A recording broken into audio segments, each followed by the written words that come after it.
Mo, batang-bata pa to. Oh. Manawagan ka. Oh. Ano masasabi mo ngayon? Nawawala. Ilan taong ka na? Nawawala. Nawawala.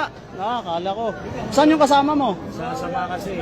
Oh, nawawala. Oh, so, punta ka muna sa kapulisan natin, ha? So, kung kaninong anak to, kung nakikita ninyo, puntahan lang doon sa atin sa istasyon. Sinama ng Jewin. Ngayon, wala na. Naiwan yun. Oh, tininiwan. So, ito nga, sinasabi ko, sinasama ng chewin niya, naiwan. Yung chewin tumakbo.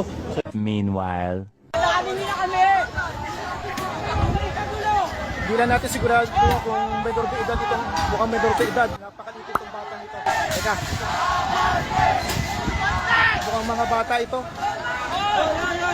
Subukan natin lumapit. Nonoy, ilang taong ka na? 15. 15 anyos? Taga saan ka? Ha? Taga Bawal saan? sabihin. Hindi, lugar, city. Bawal. Hindi mo naman babagitin kung saan eksakto eh. Bawal. Taga Maynila ka, taga Quezon City. Maynila, okay, sige, go. Anong Yan, bawal? 15 anyos. Wala, tinatanong ko lang kung taga saan ka. Maynila ko natin. Okay, naman. go. Wag mo na bagitin kung saan eksakto lugar. Ayan, nagpaputok na ng ano. Nawawala. Akala ko. Saan yung kasama mo? Sa sama kasi. Oh, nawawala. So, punta ka muna sa kapulisan natin, ha? So, kung kaninong anak to, kung nakikita ninyo, puntahan lang doon sa atin sa istasyon. Sinama ng Jewin. Ngayon,